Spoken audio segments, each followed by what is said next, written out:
My name is Lonnie. I'm General Manager of Sugar Growers and Refiners, Inc., an agriculture marketing cooperative located in Breaux Bridge, Louisiana, who provides sugar marketing services and molasses for its members. Our members are located throughout South Louisiana in the 23 parishes that produce sugarcane, and there are approximately 725 members to date. Our cooperative annually produces about 950,000 tons of sugar, or in other words, almost 2 billion pounds of sugar on an annual basis. Sugarcane is an amazing crop. It's been produced in South Louisiana for over 225 years.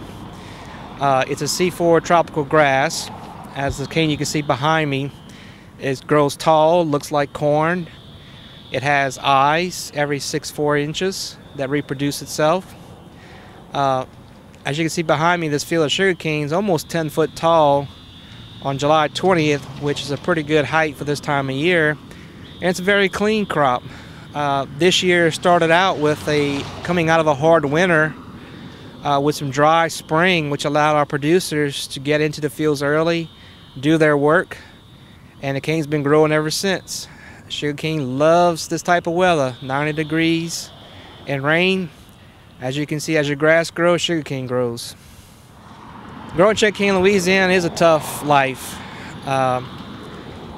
With all of the specialized equipment that we use to harvest and deliver the cane to the sugar mills for processing, it's a high capital investment. There are a lot of family farms that have been farming sugarcane in Louisiana for multiple generations.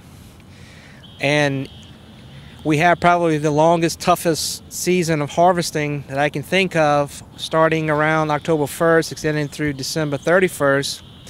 All of the cane you see around me and the other 450,000 acres that Louisiana produces must be processed.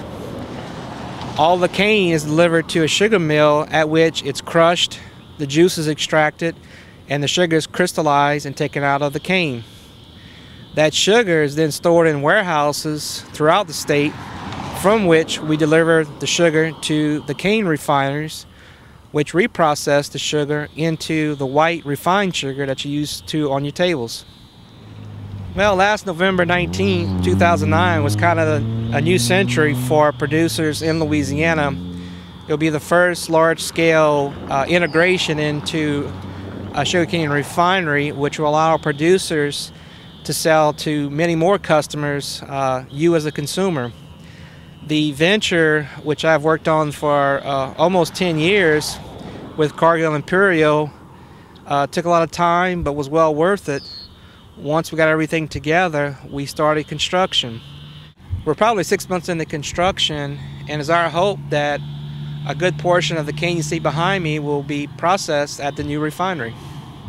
The sugarcane field you see behind me has sugarcane about 10 foot tall, and of that 10 feet, about 80% of it will be what we consider a millable stalk, which has the sugar in it.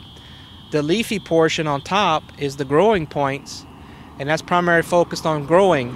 As the cane matures and winter sets in, the sugarcane produces more sugar. Raw sugar that we produce is sent to 2 cane refineries located here in Louisiana, in Gramercy and Chalmette.